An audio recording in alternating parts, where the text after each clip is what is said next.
For this clip, I'd like to talk a little bit about the runes that is not talked about very much. The Younger Futhark. Many of us are familiar with the Elder Futhark, which is what we see in most of the books about runes today, especially the ones bought in the New Age section. However, the Elder Futhark was really only in use from about 200 BCE to maybe 800 CE.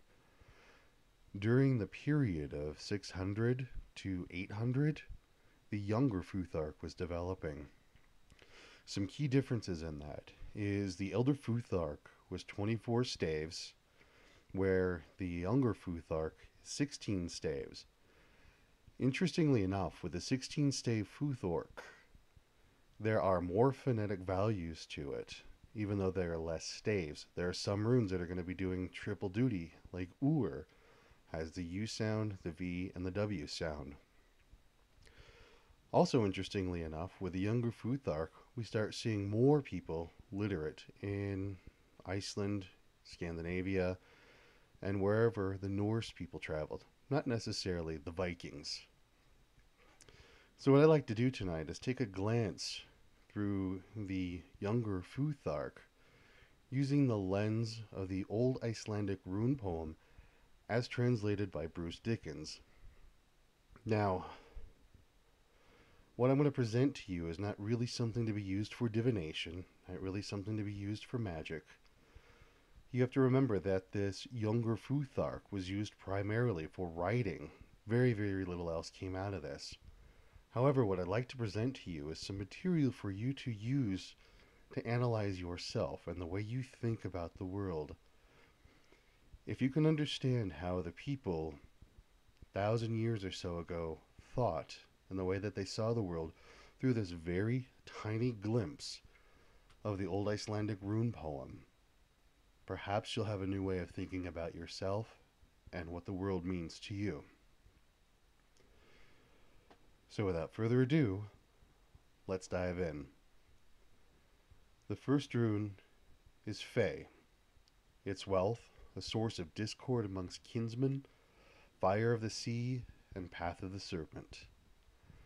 A lot of this rune still has the same meanings as Fehu with the Elder Futhark. This is money, this is things that you invest in, time, effort, energy.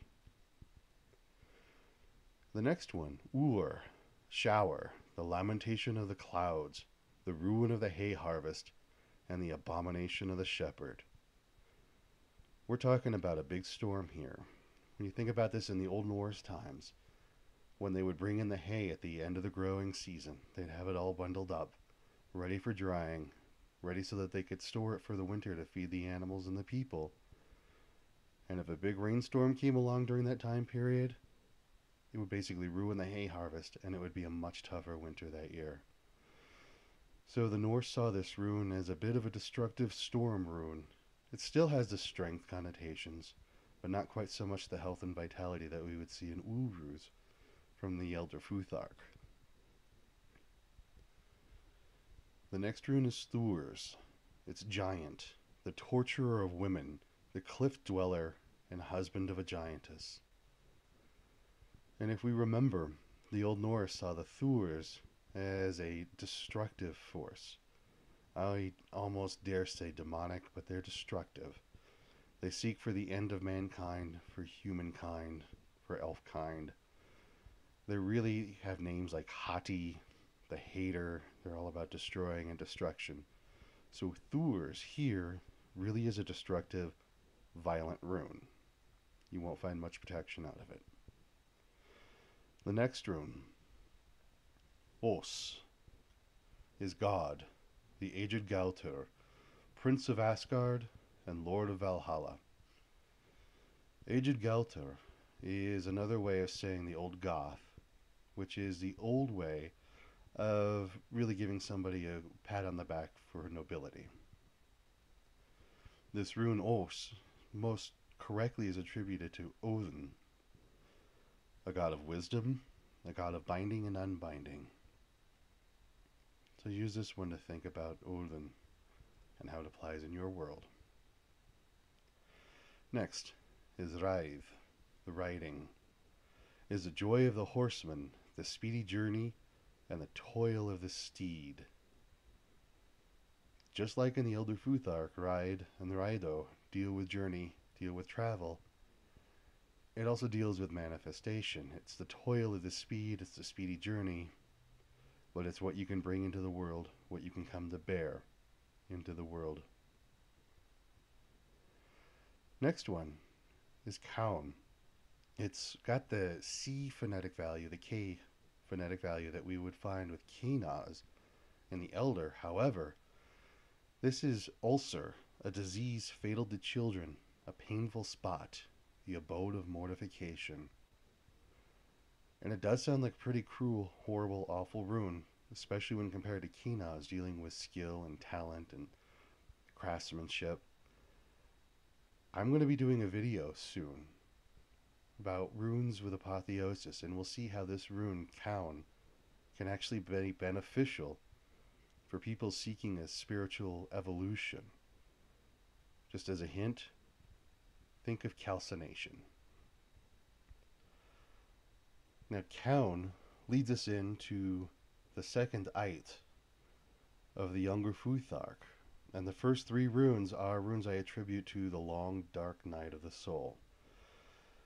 We start with Huggle, which is hail, cold grain, a shower of sleep, and the sickness of serpents.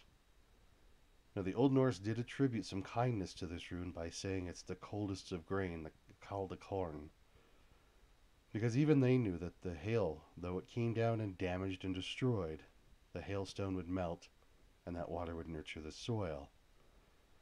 In essence, Huggle is a harder version of Ur, where Ur was a destroyer of things that you worked for. Huggle is just a flat-out destroyer. Maybe you'll get something of it out afterwards. Next up, Nauth, which is constraint, grief of the bondmaid, a state of oppression and toilsome work. For those of you who are seeking liberation of the soul, liberation of your life, try to be free in all that you do, this rune is the antithesis of everything that you're working for. You may find it useful because it helps give you a kick in the butt to get you out of what you're doing, but this is really stuck in a rut. You're down in the dumps and you can't get out of it. Speaking of can't get out of it, we come to the next rune. Ys is ice, the bark of rivers and the roof of the wave, destruction of the doomed. You're locked in. This is it. You can't go anywhere. This is stagnation, frozen solid, no movement. Think of absolute zero. Now, an interesting contrast to that one is R.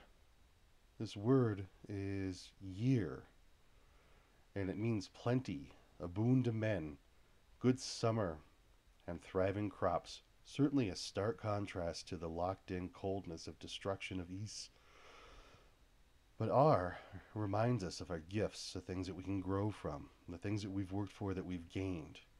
And this really is the secret to getting out of the long, dark night of the soul, is remember what you have. If you focus on what you've lost, you'll lose more. R tells us, if we focus on what we have, we gain more. And soul, we come to, is the next rune. It's the sun, the shield of the clouds, the shining ray, the destroyer of ice. Again, another stark contrast to Ys. This is another thing to pull you out of that dark night. If you find yourself really stuck in a destructive rut, or remember your gifts, the things that you have that you succeed at, and soul, find your power. This is what you use to destroy out of the ice. I really am going to get deeper into this rune when I get into runes for apotheosis, but I needed to introduce the Younger Futhork before we get there. Now, starting up our third ite of runes, we have Tyr, God with one hand, the leavings of the wolf and the prince of temples.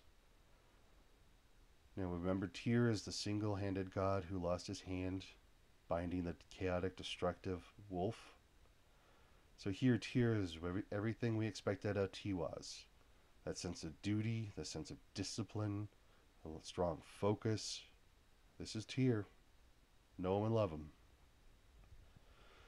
Next, in contrast to the masculine energy of Tyr, we have Bjarken, the birch, the leafy twig, the little tree, and the fresh young shrub. This is the feminine energy. This deals with that fertility. This is definitely the coming of the spring, the growth. It's a positive rune. And the Old Norse saw the birch tree as a tree of fertility, of future growth, very optimistic. This is one of the few runes in the Younger Futhork that has optimism to it. Next is Mother, which is man, the delight of man, the augmentation of the earth, and the adorner of ships. Now take a look at this rune, its shape. Notice how it looks like Ilhaz from the Elder Futhark. Perhaps there's a connection there. I'm not going to go into it today. This is something for you to contemplate. But I will let you know that this shape is what would be on gravestones to denote a person's birthday. But this is you. This is your identity. This is who you identify yourself as, the world. Your name, your title, who you are in the corporeal world. Next is Logar, which is water, the eddying stream, a broad geyser, and land of the fish. Just like in the Elder Futhark, Logar is all of the water mysteries we know and understand, of dreams, mysticism, possibly even the psychic, emotions and memories. All of these things that we associate with the deep water, we still find with Logar here. A very spiritual rune. And finally we come to Ir, the yew, which is the bent bow and brittle iron, the giant of the arrow. And Ir, look at the shape of it. It is Mother upside down. Just as Mother would represent the birthday, Ir represents the death day on a gravestone. This is a rune of death, but this is not the death of eternally rotting in the grave. This is ascending along the axis mundi of the self. We'll definitely get more into this one with runes for apotheosis. The yew tree was not just a tree of death, but there is some debate that it was Yggdrasil as well, the great world tree. And so when we have here the bent bow, brittle iron, giant of the arrow, yes, it was used for fashioning bows, but there's so much more to this one that we will explore later. So now it's up to you to take the time to individually explore these runes. What do they mean to you? How can you gain a deeper understanding of how the Old Norse saw these metaphors? These are metaphors of consciousness, of spiritual awareness, and of maybe even a divine identity of the self. That's for you to decide through your own personal exploration and understanding. I wish you well.